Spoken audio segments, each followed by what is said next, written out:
The morning I watched 3 bulldozers roll across what Karen thought was her new lakefront property, I knew she had no idea what was coming. But I'm getting ahead of myself. Let me tell you how a woman who called herself the Queen of Pine Lake Estates tried to steal my family's legacy, and how I made sure she ended up with nothing but sand. My name is David, and for the past 43 years, I've lived on the most beautiful piece of lakefront property you've ever seen. Crystal clear water, towering pines, and a dock my grandfather built with his own hands in 1962. This isn't just my home, it's my heritage. And Karen Mitchell thought she could take it all away from me with a fake smile and a stack of forged documents. But Karen underestimated one crucial thing about me. I don't just roll over and surrender. Not when it comes to family. Not when it comes to home. And certainly not when it comes to a lake that holds every precious memory of my late wife, Sarah. What Karen didn't know was that I had spent 30 years as a civil engineer for the County Water Authority. She had no idea that every creek, every drainage system, every water easement in our area was mapped out in my head like a blueprint. And she definitely didn't know that the lake she was so desperate to claim wasn't quite as permanent as she thought it was. Pine Lake Estates has always been a quiet community. 28 homes scattered around a pristine lake. Most of us here for decades, watching our children grow up swimming in these waters. Sarah and I moved here right after we got married in 1981, drawn by the peace and the promise of raising our kids somewhere special. The lake was fed by 3 natural springs and a creek that wound through the property. Our lot number 14 sat on the prime stretch of shoreline, with nearly 200 feet of waterfront. Sarah used to joke that we had our own private beach. She'd spend hours there with our daughter Emma, building sandcastles and searching for smooth stones. After Sarah passed from cancer 3 years ago, that shoreline became sacred ground to me. I'd sit on the dock at sunset, feeling close to her, remembering the sound of her laughter echoing across the water. The lake wasn't just beautiful, it was my connection to the woman I'd loved for 38 years. That's why, when Karen Mitchell moved into house number 7 last spring, I should have known she'd be trouble. She arrived with a moving truck the size of a city bus, a brand new Cadillac Escalade, and immediately started complaining about our outdated community rules. Karen was what my father would have called all flash and no substance, perfectly manicured nails, designer clothes, and a voice that could cut glass when she didn't get her way. Within a week, she was at every neighbor's door with her clipboard and her condescending smile, introducing herself as someone who knew how to bring property values into the 21st century.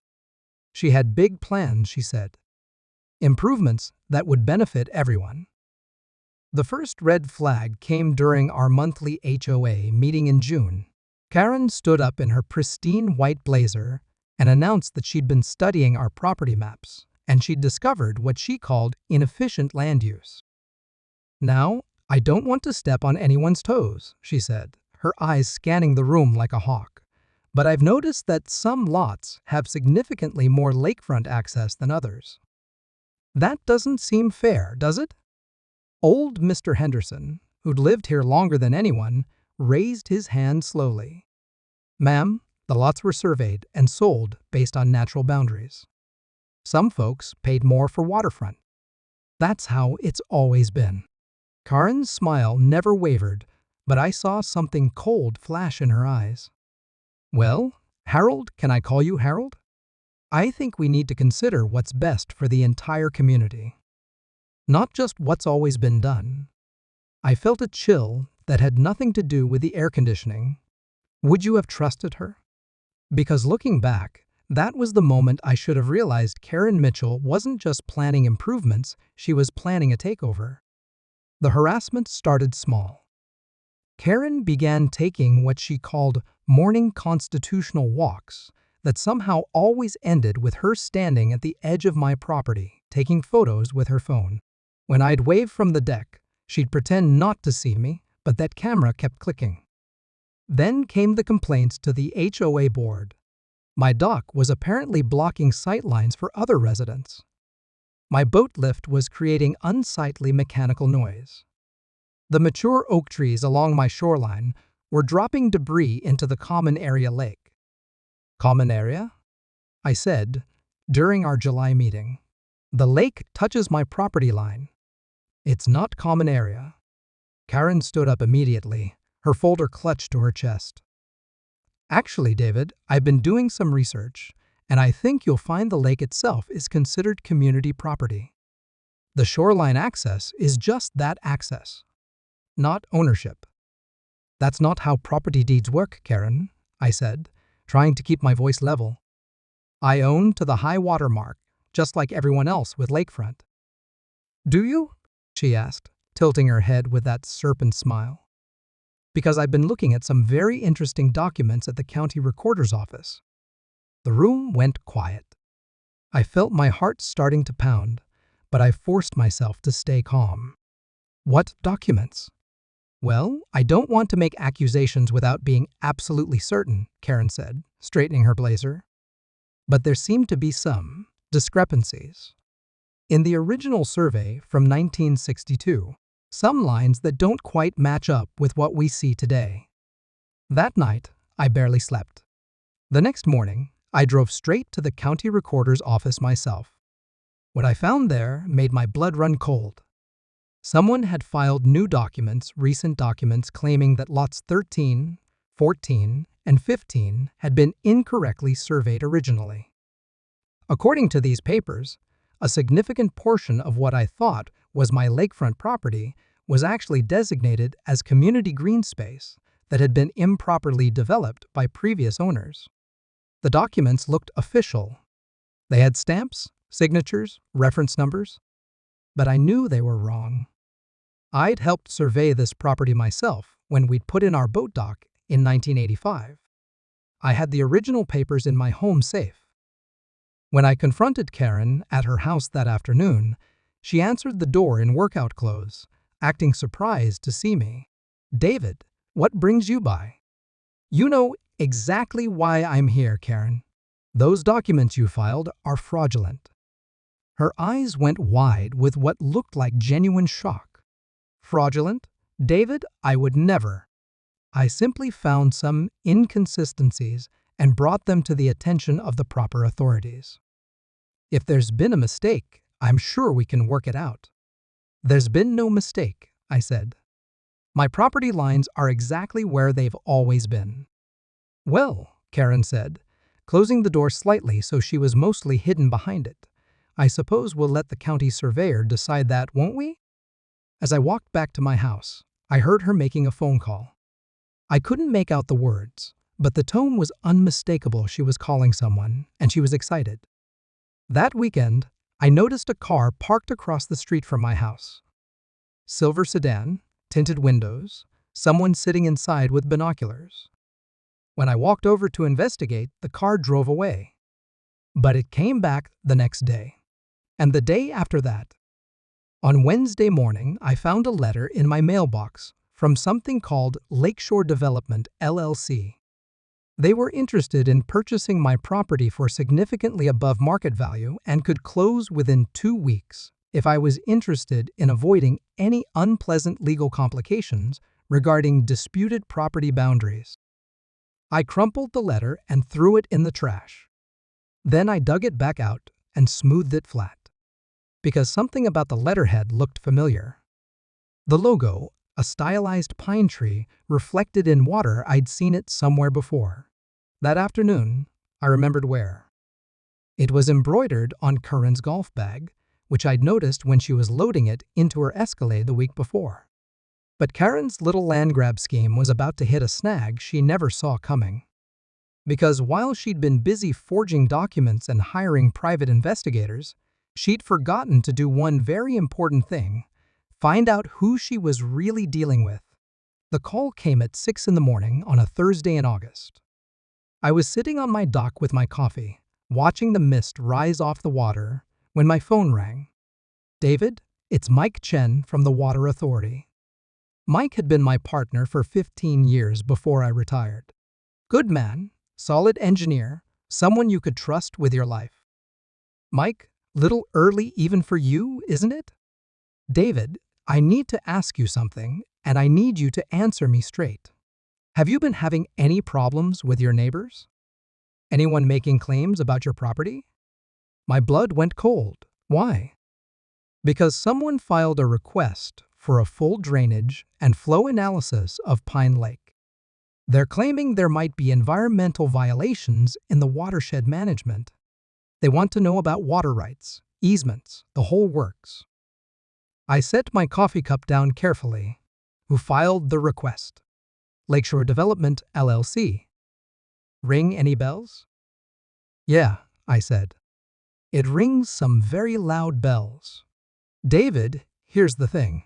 This request, it's legitimate. They have every right to ask for this analysis.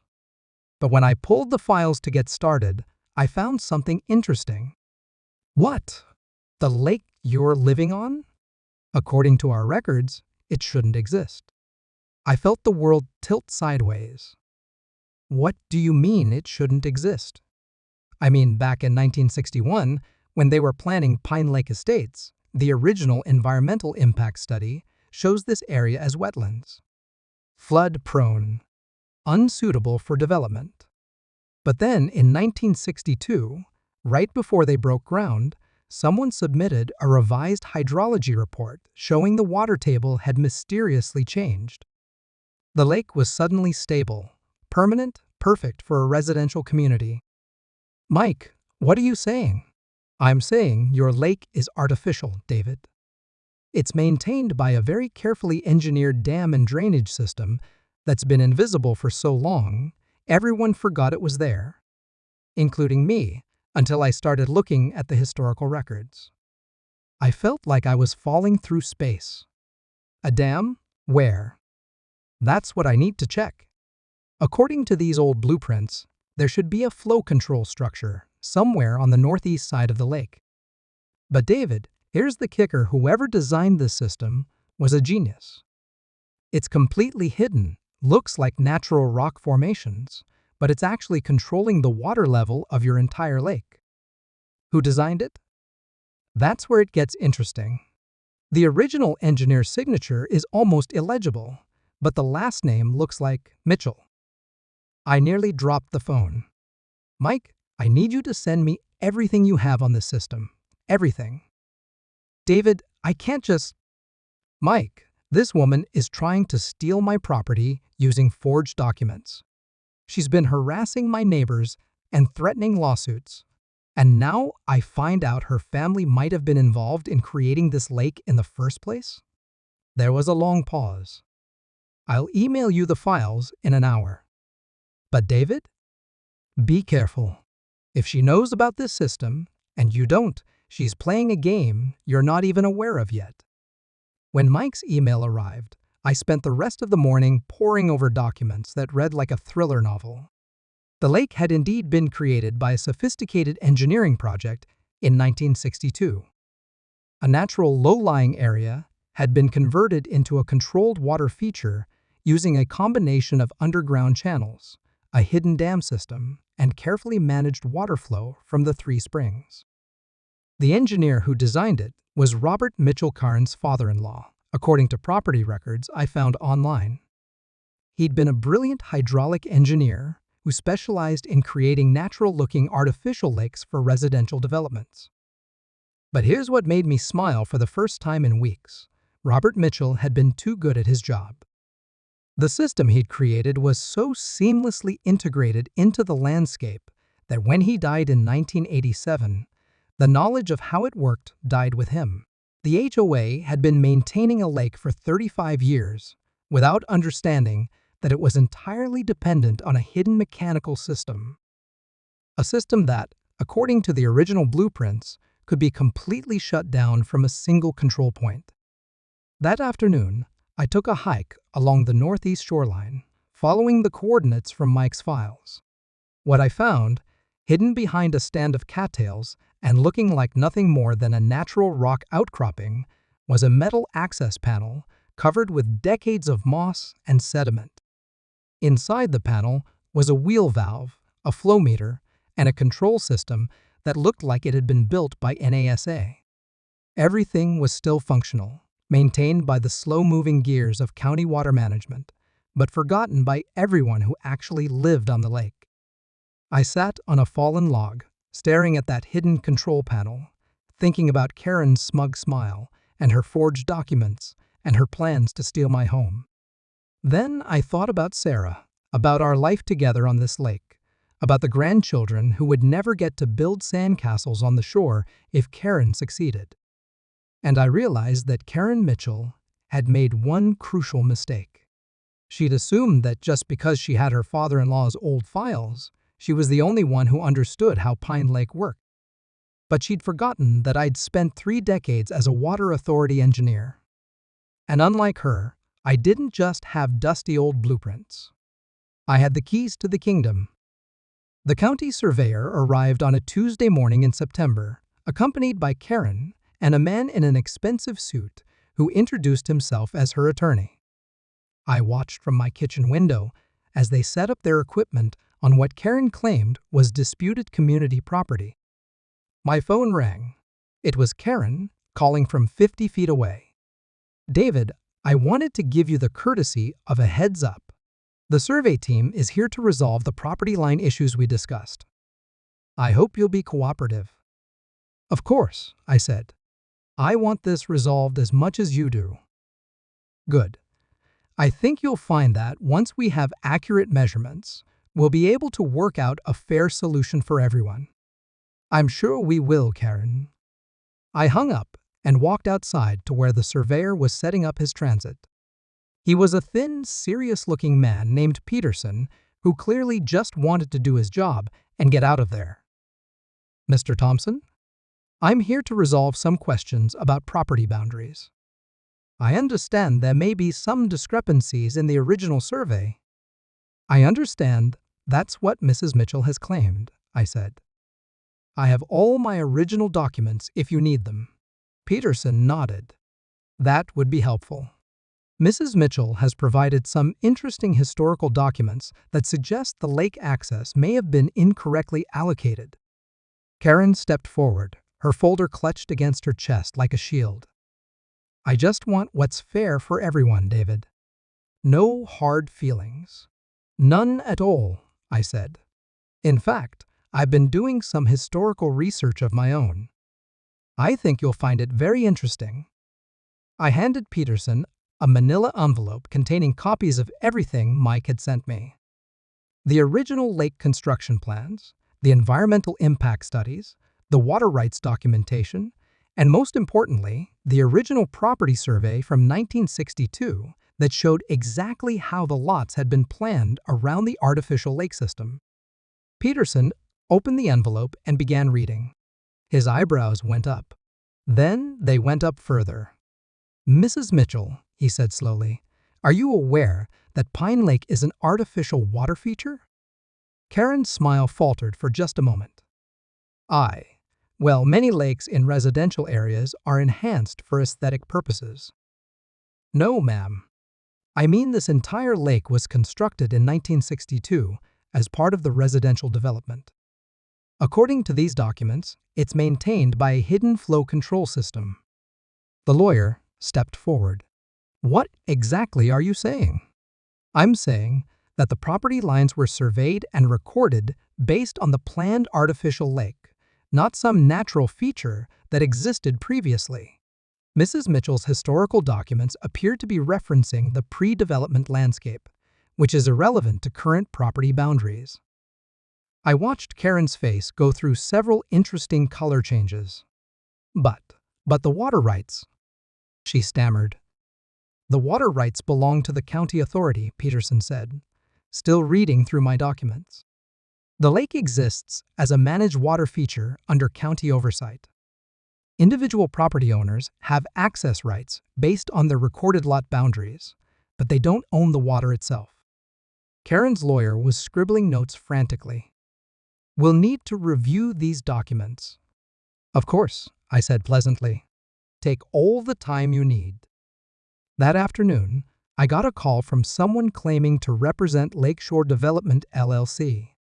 They were withdrawing their offer to purchase my property due to complications in the environmental assessment process. The next morning, I got a visit from Karen herself. She looked like she hadn't slept much. "David, I think there may have been some misunderstandings." "I don't think so, Karen. I think everything is perfectly clear now.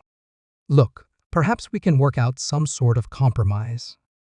I may have been hasty in filing those boundary dispute documents. You may have been, and I'm sure we can resolve this like neighbors, like friends." I looked at her standing on my doorstep, her perfect hair slightly mussed, her designer clothes looking a little less crisp than usual. This woman, who had spent months trying to steal my home, who had forged documents and hired private investigators and threatened lawsuits. "Karen, I want you to understand something.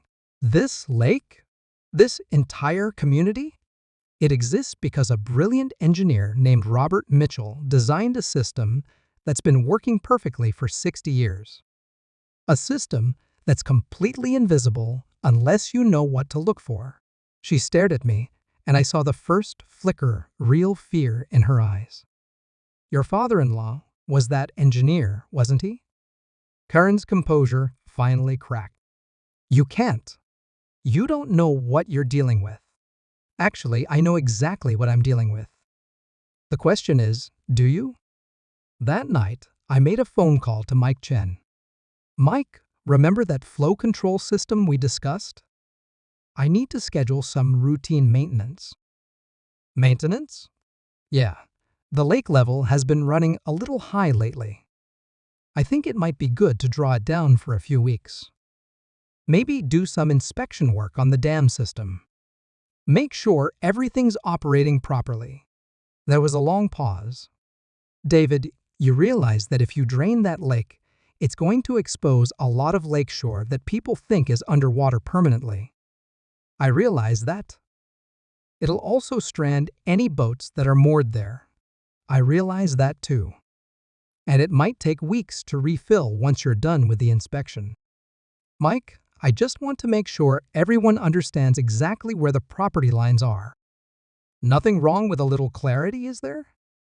I could hear Mike chuckling on the other end of the line. "You know what, David? I think some routine maintenance is exactly what that system needs. I'll send a crew out Monday morning." The first thing Karen noticed was the sound, or rather, the absence of sound. Pine Lake had always had a gentle lapping of water against the shoreline, a peaceful rhythm that had been the soundtrack of our community for decades. But on Monday morning, that sound began to change. By Tuesday, the water level had dropped 3 feet. Docks that had been floating were now sitting on mud. Boat lifts were tilted at awkward angles. The pristine sandy beach that Karen had been so eager to claim was revealed to be about 6 inches of sand over clay and rocks. By Wednesday, Pine Lake looked like a construction site. The water was down 8 feet, exposing not just the underlying geology, but also the sophisticated infrastructure that made the lake possible. Concrete channels, flow control gates, and a dam system that looked like something out of an engineering textbook. I sat on my deck that morning, drinking coffee and watching Karen pace back and forth on what used to be her future lakefront property, but was now a muddy depression scattered with confused fish and stranded water lilies. My phone rang. Karen, of course. "David, you have to stop this." "Stop what, Karen?" "You know what." "The lake? You're draining the lake." "I'm not draining anything. The County Water Authority is performing routine maintenance on the flow control system. Happens every, 30 years or so. This is insane. You're destroying everyone's property values?" "Actually, I think we're clarifying everyone's property values. Now we can all see exactly where the high water mark really is. Very helpful for resolving boundary disputes, don't you think?" The silence stretched so long I thought she'd hung up. "How long?" she finally whispered. "How long what?" "How long until the lake comes back?" "Well, Mike tells me the inspection process is quite thorough. They need to check every component of the system, make sure the dam is structurally sound, verify that all the flow controls are working properly. Could take weeks, maybe months. You can't do this." "Karen, I'm not doing anything. But let me ask you something. That beautiful lakefront property you are planning to build on? Take a look at it now. Still seem like prime real estate?" I hung up and walked down to what used to be my shoreline. The county crew was there with Mike, poking around the exposed dam system with the enthusiasm of engineers who discovered a hidden masterpiece. "David," Mike called out, "you've got to see this. This is the most sophisticated artificial lake system I've ever encountered. Your father-in-law was a genius." "Robert Mitchell wasn't my father-in-law, Mike. He was Karen's." Mike looked puzzled for a moment, then understanding dawned on his face. Oh my. Yeah. So she knew all along that this was artificial? She knew. She just thought she was the only one who knew. That afternoon, I got a visit from Karen's lawyer. He was a nervous-looking man who kept checking his phone and adjusting his tie. "Mr. Thompson, my client is prepared to withdraw all boundary dispute claims and pay for any legal fees you may have incurred." That's very generous of her. She's also prepared to issue a formal apology for any misunderstandings that may have occurred. Also generous.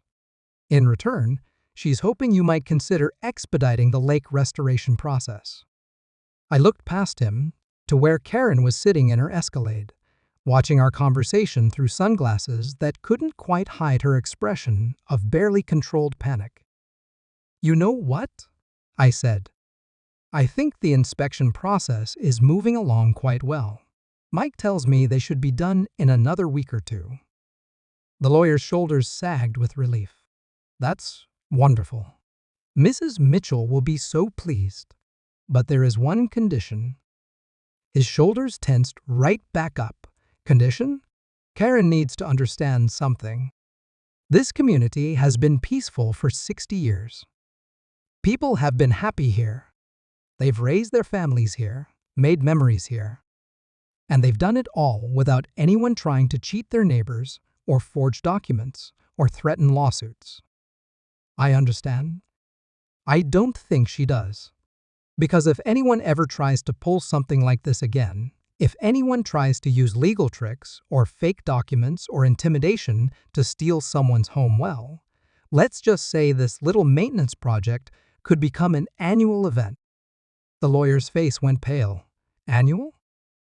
Maybe even biannual. Water systems need regular inspection, you know. Very important for community safety. I'll make sure Mrs. Mitchell understands." "You do that." 3 weeks later, Pine Lake was back to its normal level. The water was crystal clear, the fish were happy, and the docks were floating peacefully once again. Karen's future lakefront property was back underwater, looking exactly like the unremarkable piece of lakebed it had always been. Karen herself lasted another 2 months in Pine Lake Estates.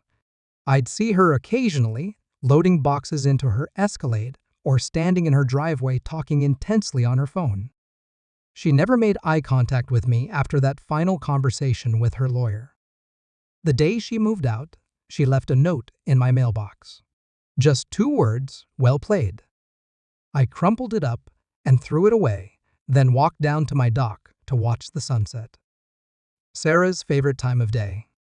The water was perfectly calm, reflecting the sky like glass, and for the first time in months, everything felt right.